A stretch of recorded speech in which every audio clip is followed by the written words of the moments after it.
Hello everyone. As for the request of student, today I am going to summarize chapter 2 class 8th microorganisms friend और foe.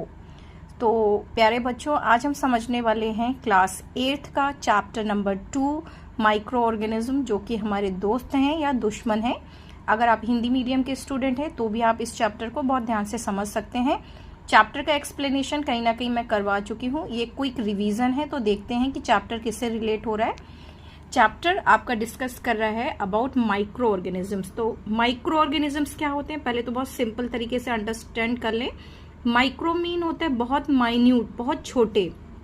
Organisms का मतलब होता है जिनमें जान होती है, मतलब वो सभी एनिमल्स और प्लांट जो कि बहुत छोटे होते हैं and you are able to see them through microscope, यानी कि वो ऑर्गेनिज्म जो बहुत स्मॉल होते हैं क्या कहलाते हैं, माइक्रो ऑर्गेनिजम्स। ठीक है, ये तो आप समझ गए।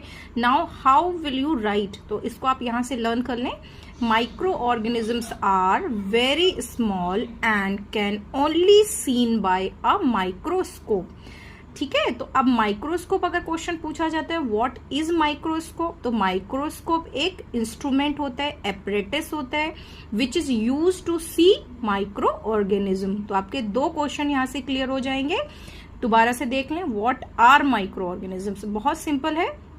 माइक्रो ऑर्गेनिज्म जो कि बहुत स्मॉल होते हैं, बहुत छोटे होते हैं and you are not able to see directly from your eyes, यानी कि विदाउट हेल्प ऑफ माइक्रोस्कोप अपनी नेक्ड आईज से आप डायरेक्टली उनको नहीं देख सकते हैं, इसीलिए हम उनको क्या बोलते हैं, माइक्रो ऑर्गेनिज्म।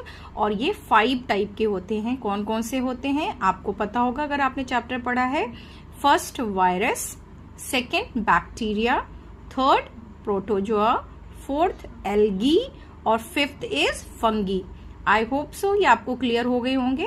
5 टाइप के माइक्रो ऑर्गेनिजम्स होते हैं और ये अलग अलग तरीके से हमारे लिए यूजफुल और हार्मफुल होते हैं, वही हमने इस चैप्टर में डिस्कस किया था। नेक्स्ट है व्हाट आर माइक्रोब्स। तो देखिए माइक्रो ऑर्गेनिज्म, माइक्रोब्स एक ही बात होता है, आप कंफ्यूज मत हो।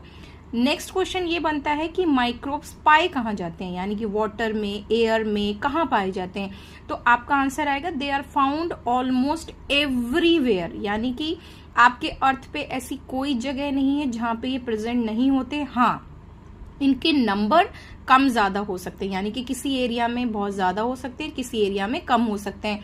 कुछ बहुत हाई टेम्परेचर पे ग्रो होते हैं, कुछ लो टेम्परेचर पे ग्रो होते हैं, कुछ जो होते हैं बहुत ज्यादा डर्टी एरियाज में होते हैं। जितनी क्लीनलीनेस होगी उतने ही ये कम ग्रो होते हैं।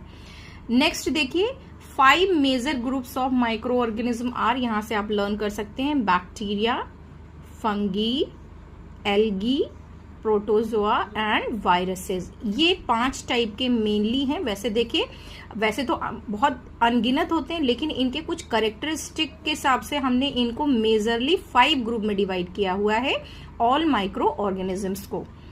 बैक्टीरिया क्या होता है, देखिए बैक्टीरिया आर सिंपलेस्ट, यानी कि सबसे सिंपल माइक्रो ऑर्गेनिज्म होते हैं। सिंपल का मतलब हम यहाँ पे क्या कहेंगे, जो उनका बॉडी स्ट्रक्चर होता है वो बहुत सिंपल चीजों से मिलके बना होता है। तो bacteria are the simplest and very small living thing on our planet. अगर हम बात करेंगे सारे माइक्रो ऑर्गेनिज्म, सबसे सिंपल कौन सा ऑर्गेनिज्म होता है, तो वो होता है बैक्टीरिया होता है। नेक्स्ट है plant like organism that do not contain chlorophyll are called fungi.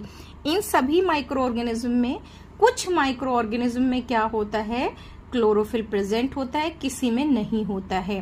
तो एल्गी जो होते हैं, एल्गी देखिए यहाँ पे आया था ना microorganism. So all the algaes they are green in colour. Most of algaes, all algaes हम नहीं कहेंगे, most of algaes they are green in colour and they do photosynthesis. जबकि फंगी जो होते हैं ये फोटोसिंथेसिस नहीं करते हैं। और बैक्टीरिया क्या होते हैं, they are known as connecting link between plant and animal. ये भी क्वेश्चन बहुत पूछा जाता है क्योंकि बैक्टीरिया में सेल वॉल होती है, या आपने पढ़ा होगा कि सेल वॉल क्या होता है। वो सभी माइक्रो ऑर्गेनिज्म जिसमें सेल वॉल प्रेजेंट होती है they come under category of plant. Next है